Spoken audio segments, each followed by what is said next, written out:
Good morning, everyone. Thanks for joining me in this video. Today is Friday, 7th day of March 2024. One thing that a lot of people do not understand is that if Nnamdi Kanu needed to be free by all means, he could have been free since. Nnamdi Kanu can even free himself without anybody talking, and that is if he decides to abandon the struggle that led him into the detention. That is the struggle for the actualization of independent state of Biafra. And recently, now that was yesterday, being the 6th day of March 2025, Nnamdi Kanu files two suits against violation of his right, demands transfer of case to Southeast, speedy trial, 100 billion damages. We are going to explain all these things one after the other. But before that, it is important to understand that before the last court case they went, where they adjourned the case indefinitely, Aloy Jimako told us that Nnamdi Kanu was preparing to file a suit that we enabled them to transfer the case to the Southeast. Time with that number, a lot of people spoke about this issue of Nnamdi Kanu, and we all understand that this man don't have that serious case before the Nigerian court, just because of some circumstances surrounding him. He is so influential. Nnamdi Kanu, his influence is too much, so it scares politicians. And every politician, especially from the Southeast, if there are few people who are not against him, there are not more than 10 people, 10 politicians who are not against him. So a lot of people actually don't really want him to be free because of so many issues. But there is a very great advantage if Nnamdi Kanu will be set free. If Nnamdi Kanu is free, all these serious killings, raping, kidnapping in the farms, all those things, it will stop automatic. It will stop. The governors from the Southeast and other people, they don't have what it takes to stop this. That is what we must know. Now, it reads that breaking, Nnamdi Kanu files two suits against violation of his rights, demands transfer of case to Southeast, speedy trial, 100 billion damages. Now, the details reads that the detained leader of the indigenous people of Biafra, IPOB, Nnamdi Kanu, has filed two separate lawsuits challenging alleged violation of his constitutional right, including the right to a fair hearing, fair trial, and speedy trial. Kanu, who filed the suit through his legal team by his special counsel, Barrister Aloy Jimako, urged the court and the Nigerian government to adhere to the constitutional provision and relevant status in handling his case out of the article. Now, when it comes to the issue of speedy trial, we all know that Nigerian government, they are reluctant. Do you people realize that Nnamdi Kanu's case started after he was arrested and released 2014, 2015? No, that was 2015, yeah. 2015 through 2016. So everything started almost 10 years ago. They started trying this man almost 10 years ago, and up till now, they have not found anything criminating against him. They have not found him guilty. They are still playing one game or the other, prolonging the whole detention. Now, the article continues that in the first suit, filed under suit number CV 87525, Kanu seeks an unconditional release from detention and the ongoing trial in charge number FHC ABJCRO 383/2015. His lawyer argued that the IPOB leaders trial violates section 36(1) and 4 of the Nigerian Constitution, which guarantee the right to a fair hearing and speedy trial. In the suit, Kanu demand a formal apology from the Nigerian government for the alleged violation of his fundamental rights to be published in 3 widely circulated national newspapers. He also demanded compensation of 100 billion for alleged physical, mental, and emotional trauma caused by the prolonged detention and legal proceeding. In a second suit numbered M3224/2025, Kanu seeks a writ of Mandamus compelling the Nigerian authorities to follow due legal process in his trial. Now, let me stop here first out of the article. A lot of people that would see this report or this news, they will say, what is Nnamdi Kanu thinking to compel Nigerian government to apologize to him? You can think like that because you have been brainwashed, you have been psycho-conditioned, not knowing what is your right. You have been striped out the right of a citizen. A lot of Nigerians don't even know what it means to be a citizen because they have never tested one. You may call yourself a citizen, but have you tested what it means to be a citizen? Do you know what it means to enjoy your fundamental human right, including right to treatment in the hospital, right to go to school, right for your protection? You don't know because your people are dying like chickens. So you think that you were born and brought up from a war front, that is the way a country is, but it's unfortunate. Now, the suit, the article continues, specifically demanded the transfer of his case to the Southeast, arguing that it should have been filed there initially. And that is correct. If the issue emanated from the Southeast, if the case, everything is from the Southeast, why are they trying him in Abuja? By the way, the Federal High Court has the same jurisdiction all over the country. So what is the case still doing in Abuja? So I think Nnamdi Kanu is on the right path, demanding for the transfer of case to the Southeast. And I think that is going to be a game changer. Just that Nigerian authorities don't obey the rule of law. They don't obey the court orders. Because a lot of courts from the Southeast, they have ruled that IPOB is not a terrorist organization. They have ruled that federal government should pay Nnamdi Kanu, some millions of naira, be 1 billion, something like that. So have they obeyed any of this? No, they keep on adjourning, keep on delaying, and so on and so forth.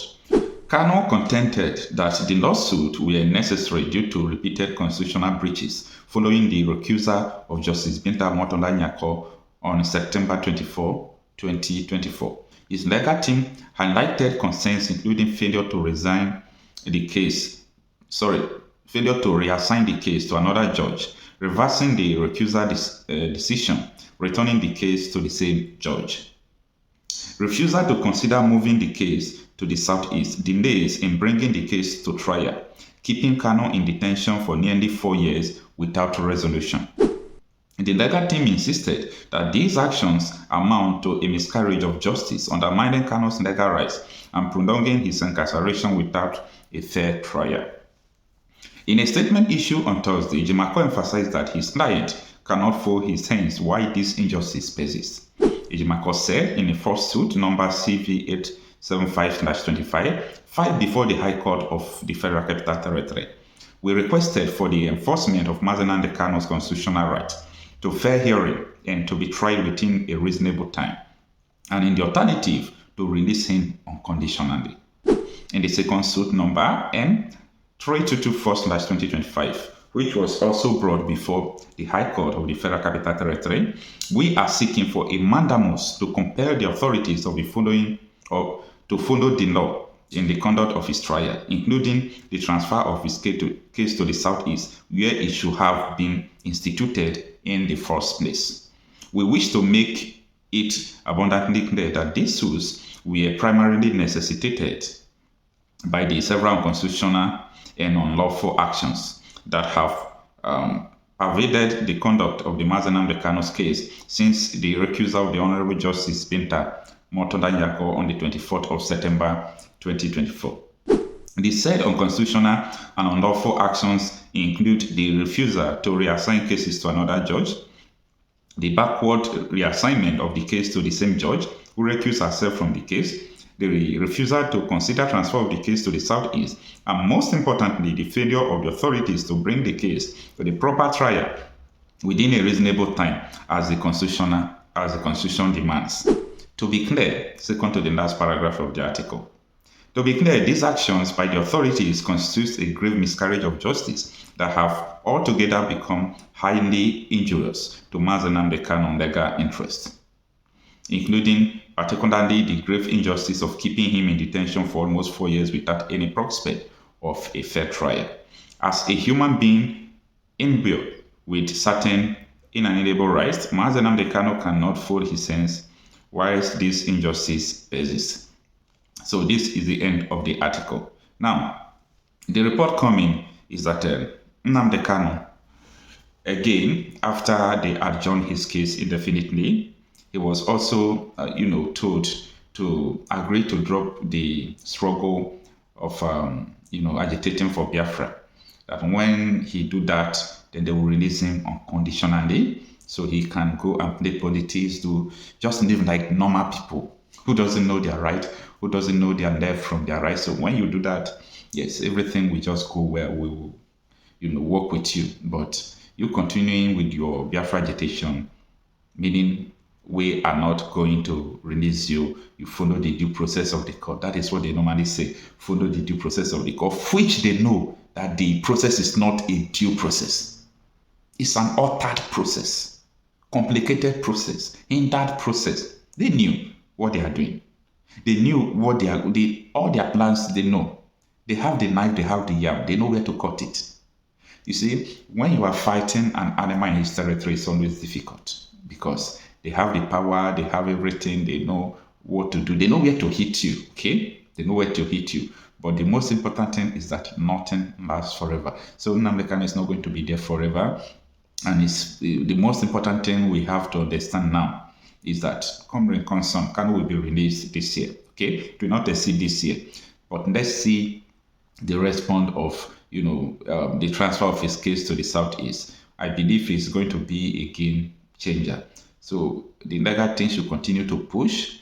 We know he's going to be free. We don't know how it will happen, but we know it's going to happen. Let me know what you think on the comment section. Thank you. You know how they brazenly talk about election in this country? There was a time the Oba of Lagos said the people don't vote for Igbos who don't vote for them will be driven into the lagoon.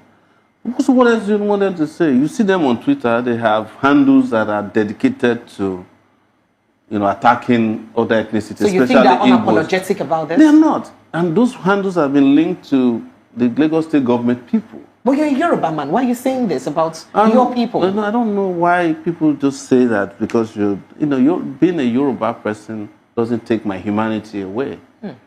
But you must understand that this is not just about landmark. There's an Igbo problem in Nigeria. That's why they're holding Nnamdi Kanu. What's your take on for asking Nnamdi Kanu's perpetual detention? And then we are rehabilitating Boko Haram commanders. You said 120,000 of them have surrendered with foreign currency in their hand. And you have rehabilitated them.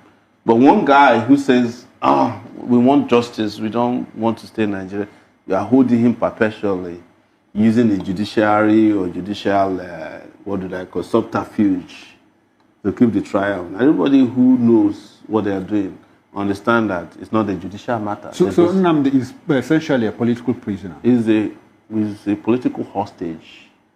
Well, I'll call him not a political because he may not. Whomever is in power, except me, will keep him in jail. So do you think that Igbos generally are endangered species in Nigeria? Going back what you just narrated. The truth, that's the truth. Nigeria did not forgive Igbos since the end of the Civil War. What did they do? Because they challenged the real estate of the British called Nigeria. So, and they didn't forgive them since then.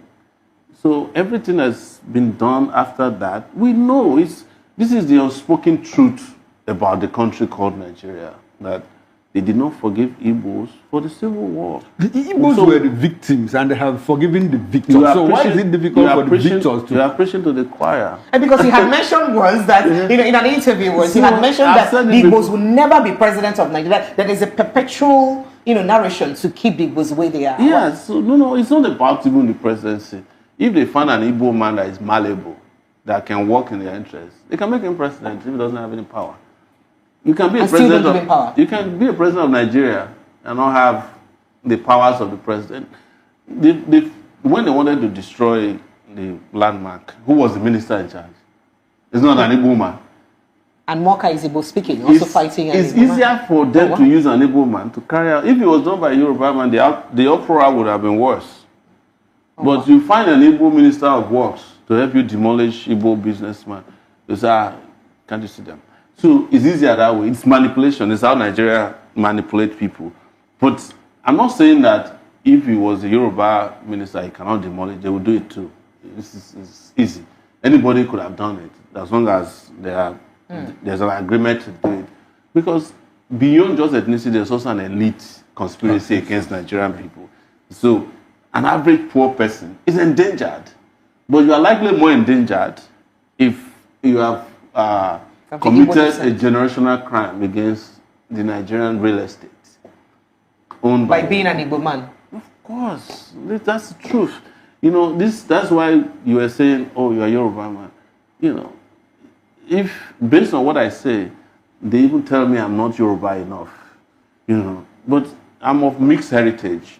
There's a part of me that is Ijo. Okay. And we are the Ijo speaking Yorubas. We are the Yoruba speaking Ijos in Ondo State. Okay. So they call us Ijo Apoy. Ilaje area. No, it's Ilaje. So we're next to Ilaje. Okay. But my great grandparents came from Yoruba side of things. But the stream that Sowore is named after is in Ijebu waterside. Because that's how they came. So, but you know, I don't speak to people based on ethnicity. I don't define myself based on my ethnic heritage, even though I do not deny it. But because it underlies our humanity to be assigned an ethnic position before you can be respected. Are you getting my point? Or before your views can carry, oh, so you have to be a Yoruba man. And then it was, oh. So we've had here Rwanda. Comes one of them. We've had Rwanda manage the same ethnic issue in their country with the Hutsi Tutsi thing after years of genocide. Are you sure they managed it? Well, to a reasonable extent. They had to manage it through genocide. And Nigeria after genocide management. So this is what you should understand. Okay. Nigeria also managed the Igbo problem through genocide. 4 million Igbos. Yeah, I was coming to that. Is that not genocide?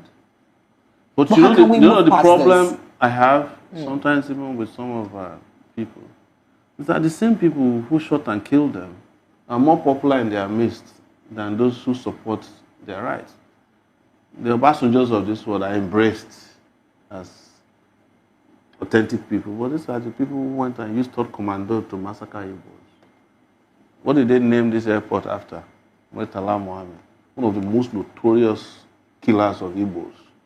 Buhari, they kill Igbos. Danjuma, they kill Igbos. Gowon, they kill Igbos. But they even love them more than they love those of us who are fighting. People challenge me that, they hate me because I support Nnamdi Kanu. And I said, so be it. Because I know that I'm supporting justice. And I cannot support injustice because I want political favors from a country. If you want to keep carrying out genocide of political nature or continuation of it, you can go ahead. Keep voting for the criminals who are perpetrating it.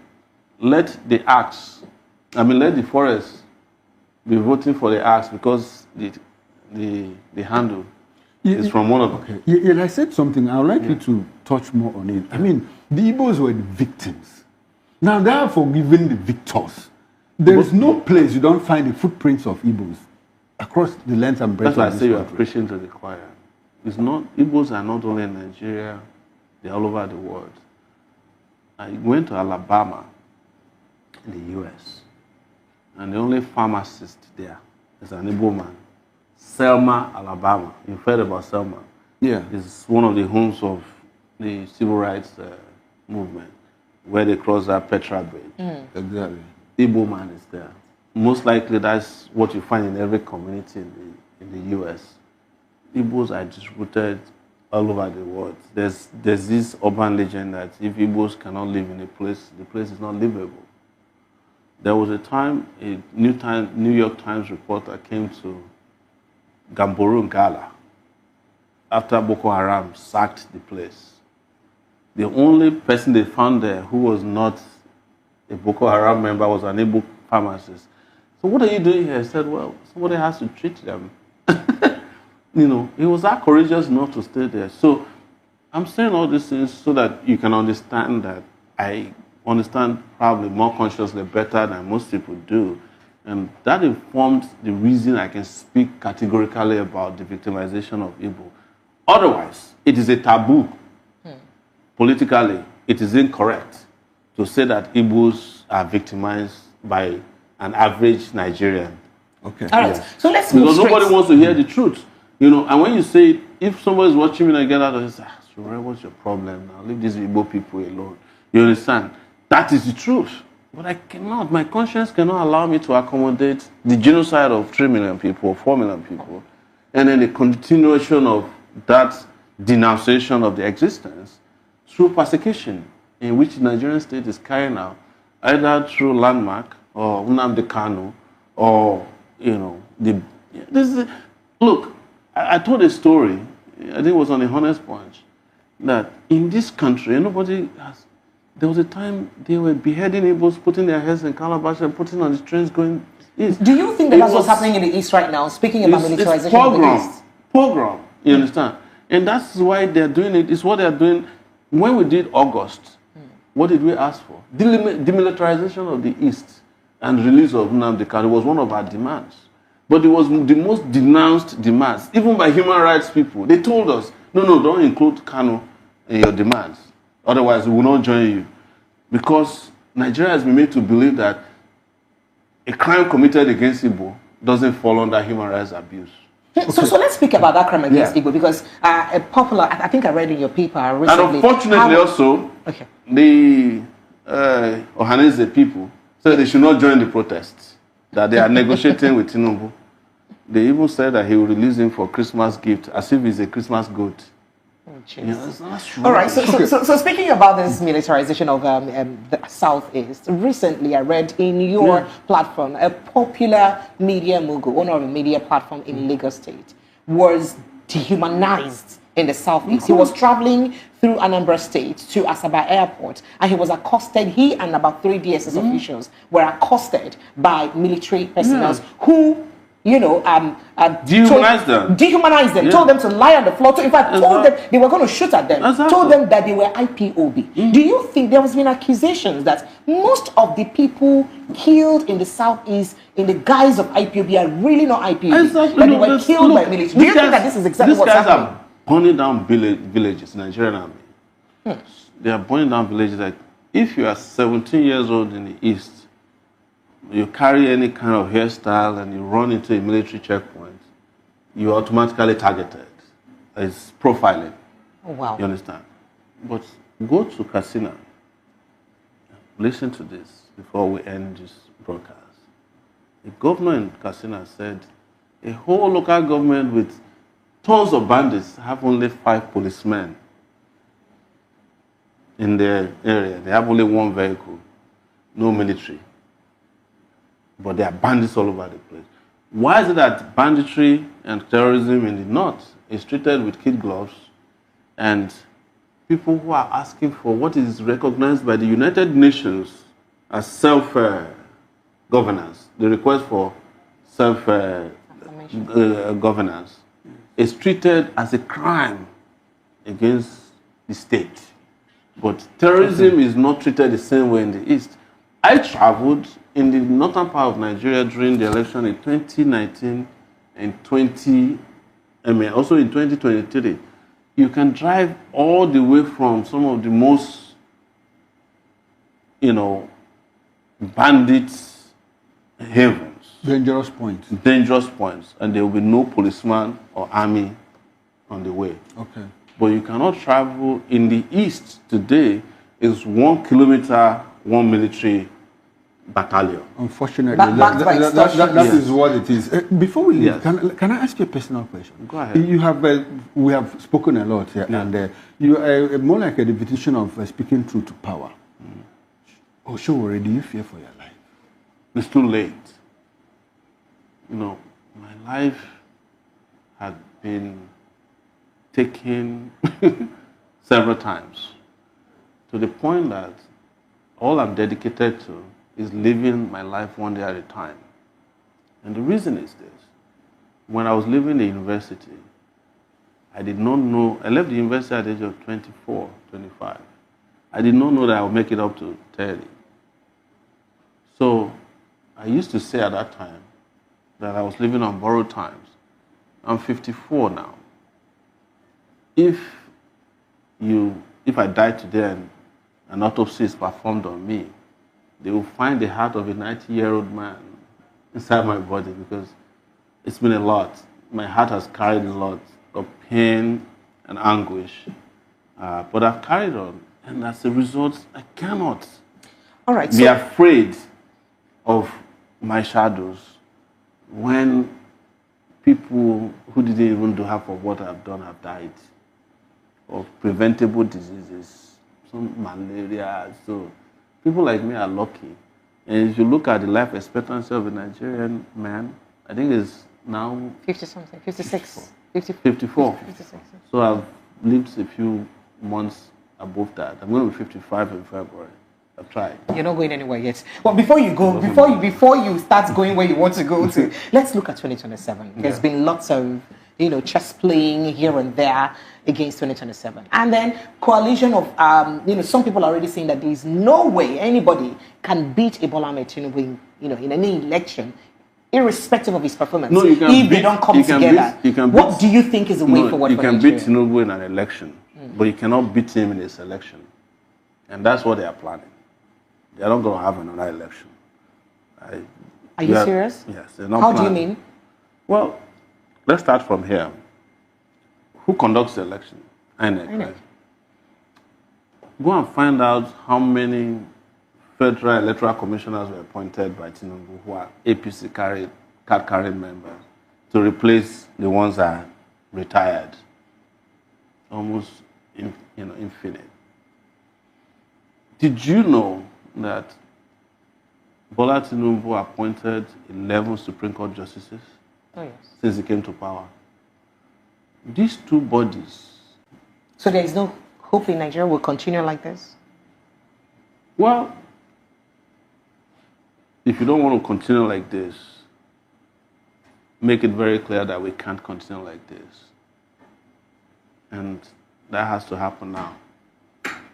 But if you don't, you are going to continue worse than this in the next few months and years to come. Because they have already decided the next selection. That's a tough call. Yeah, but they may not. The only thing that I'm hopeful about is that they may not be as lucky as they did last time. Because I think people are tired too. Do you think they really are tired? Well, they're tired, but the question is, do they have the energy to push back? That's the question. But in terms of tiredness, you can see it written all over the horizon. Nigerians are tired. Why do you think they lack the energy to push back if they're really tired? You see, Nigerians have, and I'm going to say something that will be controversial. Nigerians have a gene in their DNA called the happiness gene. It's called the happiness gene. And they are happy regardless of what they go through, what I call foolish happiness. Well, naturally, but there's nothing wrong with being happy. Yes, but how can you be happy when you should be sad? If you don't allow those emotions to run, side by side, then you cannot be upset enough to change your objective conditions. That's where we are. And it's a bad place to be. There are times to be happy, times to be sad, times to be angry. That's what humans are supposed to react to, depending on the circumstances they are faced with. So I think we've done enough. Thank you. Thank you so much. Okoro, you have a message I want to quickly, I don't know if we can. I'm trying to fish take that out. But if we can, that'll be it. Thank you so much. I'm always available. And you're giving me a handshake on there. That's good. Thank you very much. Good thank you. At least you we did not fight today, right? I'm hoping for more no fighting conversations from you. Now, I'm a fighter, so. I see that as in you. I would say, bring it on. All right, thank you so much. And that's it. Happy New Year to all your viewers. Thank you. No matter what. Thank you. It's difficult to be happy in a new year. We'll try. Even when you don't know what the year. Exactly. We know what it's bringing, and it doesn't look good.